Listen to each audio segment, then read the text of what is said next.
C'est à bord d'un avion de la Yéménite Airways que nous allons rejoindre le sud du Yémen. Toufik a l'air anxieux dans l'avion, pendant que nos compagnons de voyage nous observent et nous font des petits signes. Bientôt, c'est l'arrivée. Et ce bel avion nous a amenés à bon port, c'est à Séyoun. En attendant nos chauffeurs qui reviennent du nord, nous avons avec nous quelques nouveaux chauffeurs pour nous véhiculer.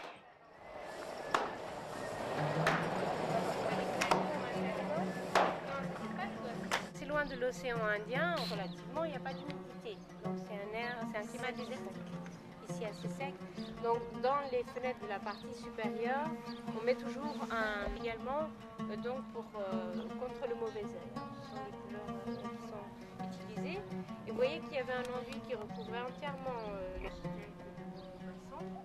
Donc on commence à élever la maison et une fois qu'on a commencé à construire la maison, il y a le propriétaire qui fait un sacrifice à la construction. Donc ces cornes de bouquetin, donc très anciennes, sont placées là pour la fécondité, pour la protection, mais surtout pour la fécondité. Tombeau du XVIe siècle. Catherine vous en a parlé, qui a 365 mosquées dans cette ville. Il y a une raison, c'est-à-dire que si vous vous rappelez notre visite dans la Tiama à Zabid, à la ville de Zabid, où nous vous avons dit qu'il y avait des anciennes universités. Nous sommes à Tarim, qui abrite près de 14 000 livres, dont 3 000 manuscrits anciens. Tarim a fait du minaret quadrangulaire la mosquée Al-Midahar, son blason. Le minaret a 50 mètres de haut, difficile d'accès ou par petits groupes.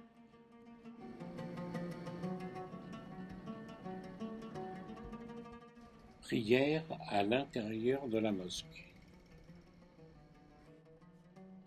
De par sa construction, sa blancheur, on croirait un superbe gâteau. Lieu de rencontre et de méditation.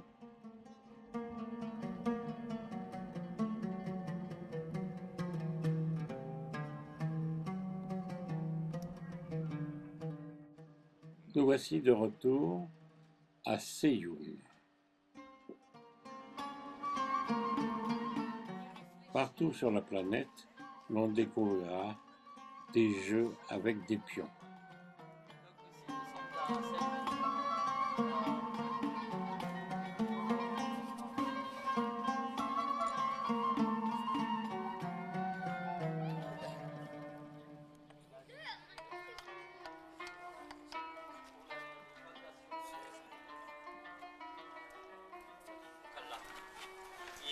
Et Shibam, et jusqu'à arriver à une capitale, pas Maghreb, c'était le royaume de Saba, et la Mecque, la Médine, Najran, la Mecque, Médine, sont pareils. Donc c'est le visite. Et le visite, généralement, maintenant ils mettent l'andouille, ce que nous avons fait avec la chaux, ça revient plus longtemps. Promenade très agréable dans les rues de Shiban et découvrir son architecture. Si vous regardez bien les fenêtres, il y a ce que l'on appelle pour se protéger le mouche arabier.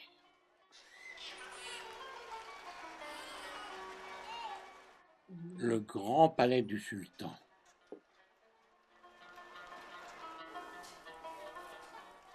Jeunes enfants qui, encore heureusement, ne portent pas le voile.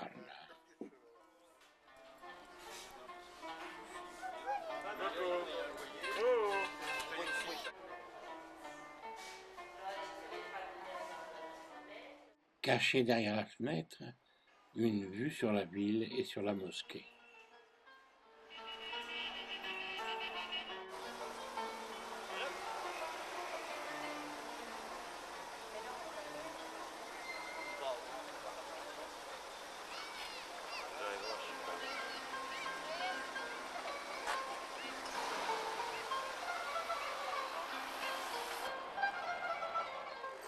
L'apprentissage du travail ici se fait très jeune, comme vous pouvez le constater.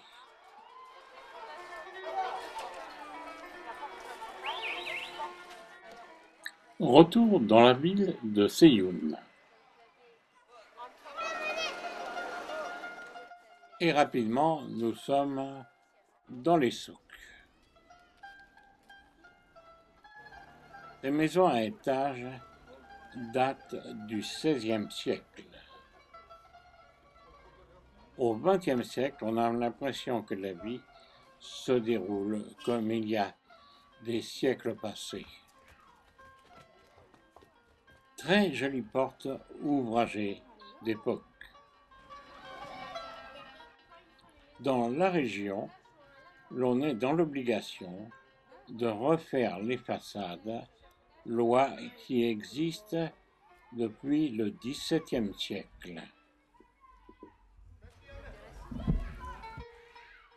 Les maisons étant emplisées, le ravalement doit se faire relativement souvent.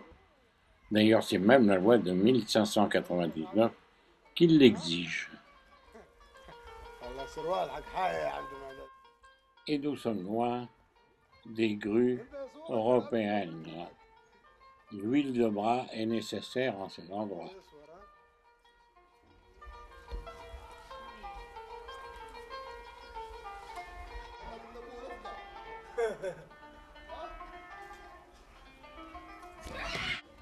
Très jolies portes, mais celles-ci sont équipées, comme vous pouvez le voir, d'une serrure. Loin des codes digitaux, une manière de frapper à la porte.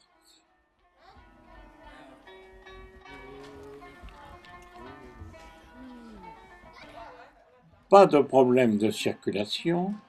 Ici, les enfants peuvent s'amuser librement dans la rue. Et les jeux de ballon ont traversé tous les pays, tous les continents. Boutique où l'on peut trouver des jumbayas de grande valeur, des pièces de collection même. Chapeau de paille pour s'abriter du soleil typique à la région.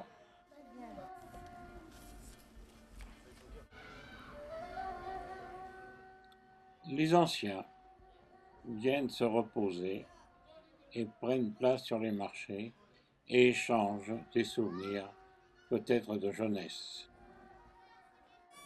Un peu plus loin, un orchestre est là pour divertir les gens.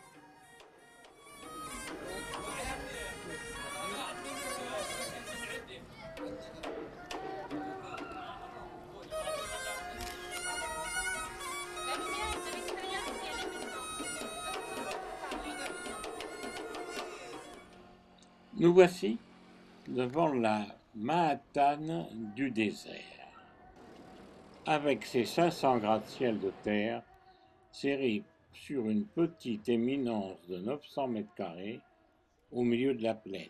Cette ville mérite bien son nom. Fondée vraisemblablement au IIe siècle de notre ère, Shibam devint la capitale du Hadramaout après la chute de Shabwah.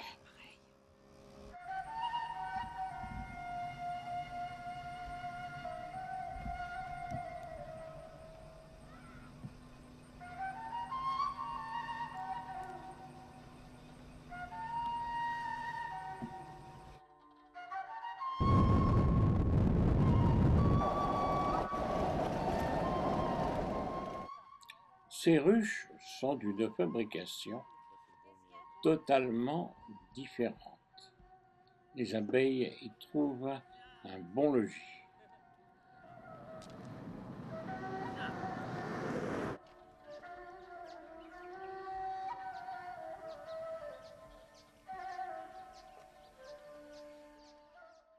À 5 km à l'est de Saoud, les coupoles éblouissantes du mausolée d'Ahmad ibn Isaha al-Mujahir. Il est considéré comme le père de tous les Saadas du Hadramaout et son mausolée est un haut lieu de pèlerinage.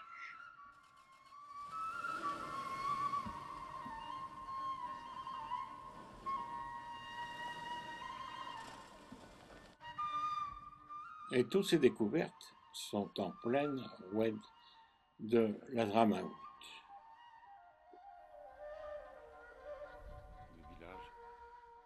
Ces villages sont construits par des gens de retour d'Asie ou d'Indonésie où ils avaient été faire fortune.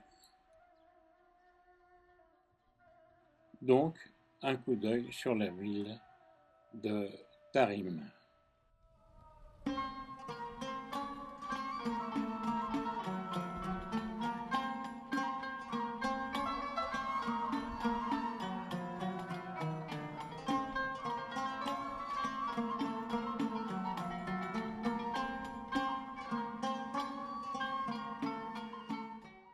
Ayant fait fortune, ils retournèrent vers leur pays d'origine, mais laissèrent des structures et des constructions extraordinaires dans cette vallée de l'Hadramaout.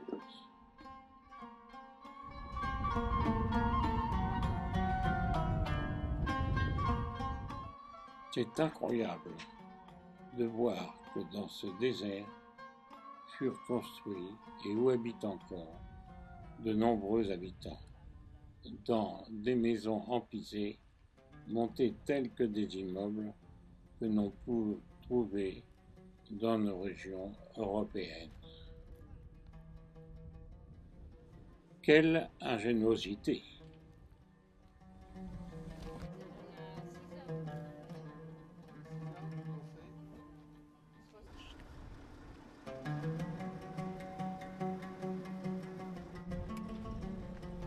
Oh, c'est joli là.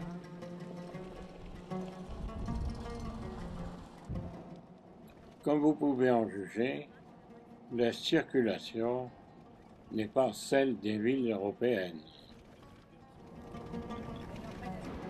Il faut être très prudent vis-à-vis des piétons ou des cyclistes, mais pas tellement des automobiles.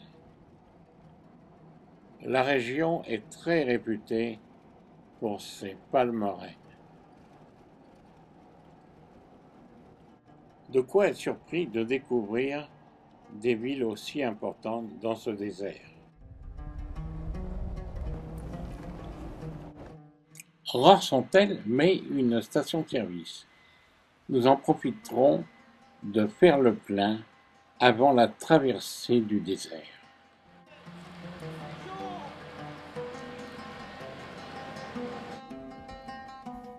Direction Marib, mais nous devrons suivre le bédouin qui nous tracera la route puisqu'il la connaît parfaitement.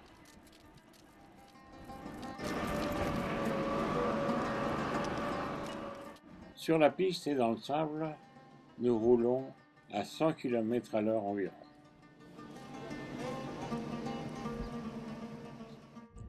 Un petit arrêt, une pause, et ceci pourquoi? Pour refaire des pleins, d'une part, et de vérifier, car les ressorts de notre Jeep sont abîmés, il va falloir les réparer avec les moyens du bord.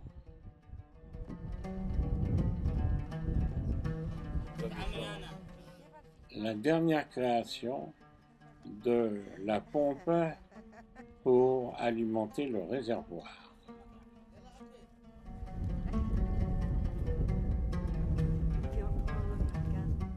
La citerne n'est pas dans le sol, mais sur le toit de la Jeep. Nous longeons l'Arabie Saoudite. Nous arrivons sur le site de Marib qui remonte à l'époque sabéenne.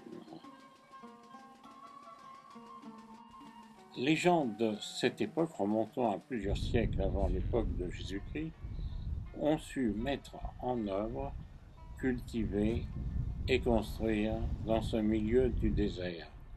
Aujourd'hui en restent les preuves d'anciennes maisons, d'anciennes structures, d'anciennes fortifications et surtout de l'eau. L'eau servait surtout pour l'agriculture. Les dernières années, les gens ont repris Fut l'ancienne capitale de Saba. Vers l'an 400 avant Jésus-Christ, la puissance de Saba fut ébranlée par la concurrence des cités minéennes au nord des Catabanes au sud. Elle résista au siège du consul romain Aelius Gallus en 24 avant Jésus-Christ. En 525, les chrétiens venus d'Abyssinie conquirent Maribe et y laissèrent une inscription célébrant leur victoire et bâtirent une église.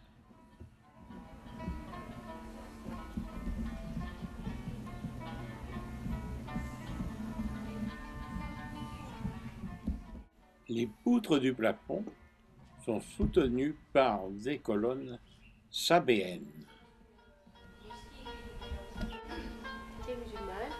Où en fait dans ce genre de mosquée, on va faire ce qui se passait dans les temples auparavant, c'est-à-dire les confessions, les prises de décision.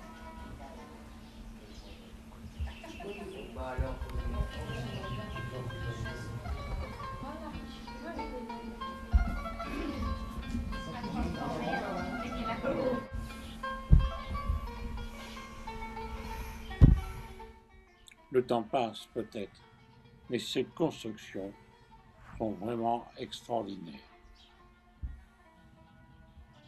Si vous pouvez être courageux, vous pouvez aller sur les terrasses et découvrir de beaux panoramas sur le désert, des djebels et des gorges du Wadi Adana.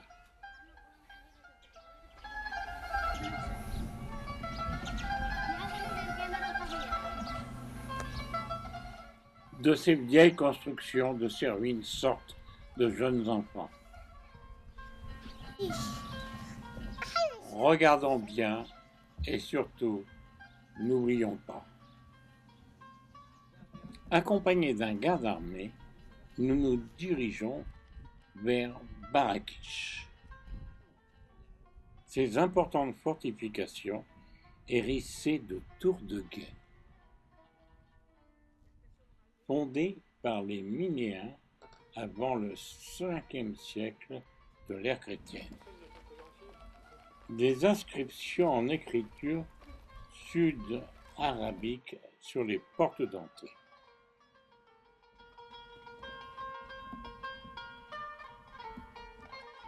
Les restes d'une petite mosquée.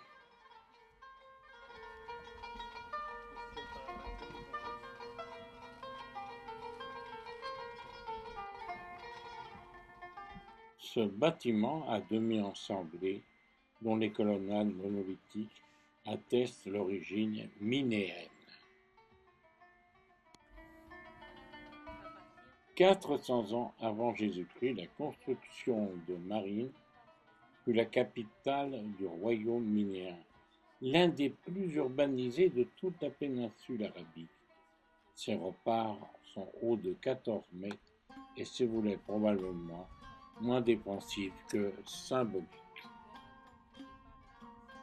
La puissance de cette ville fut surtout due au commerce.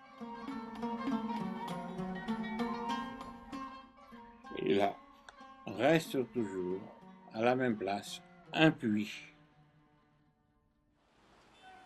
Nous approchons de la fin du voyage et nous voici de retour à Sanaa, la capitale de ce beau Yémen.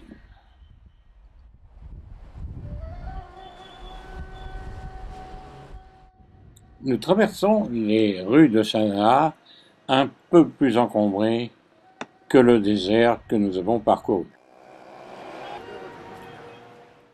Une chose que nous n'avions pas vue depuis nos différents passages par Sanaa, c'est de nous rendre au musée, situé aussi au milieu des buildings de la ville de Sanaa. Ces différents morceaux ont été moulés avec effectivement une espèce de plâtre réfractaire et qui se colle très très bien au moule en cire.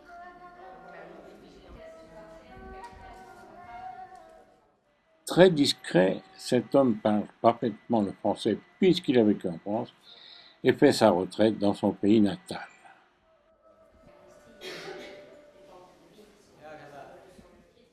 Il sera très difficile de filmer car le musée est très sombre.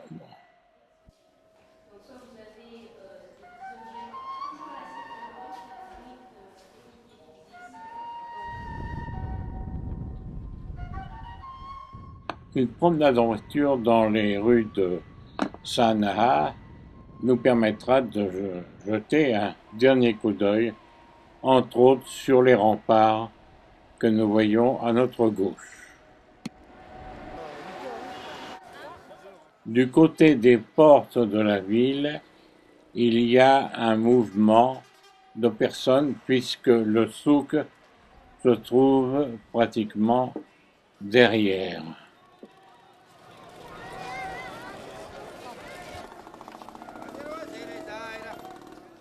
Et derrière ces murailles bien protégées, nous jetterons un dernier coup d'œil sur le souk. Magasin rempli de marchandises et toutes ces femmes sont voilées.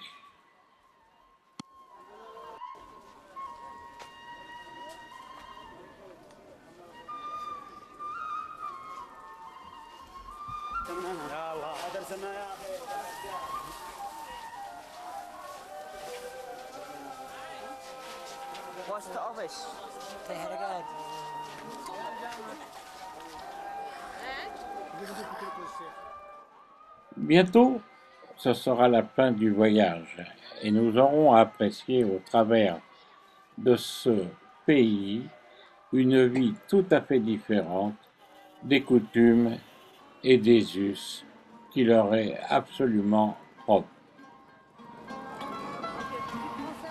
Sortons par la dernière porte pour dire au revoir à ses habitants, au revoir à tout le monde, au revoir au Yémen. Nous voici de retour vers la France. Nous traverserons l'Asie, une partie de l'Afrique.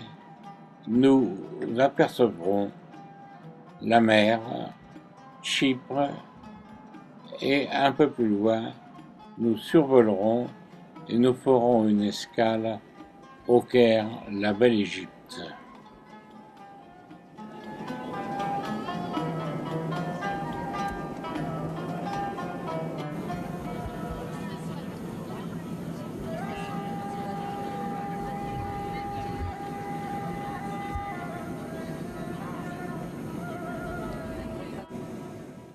Après avoir survolé différents continents, nous voici de retour vers l'Europe, vers la France, et nous vous donnons rendez-vous pour un prochain voyage.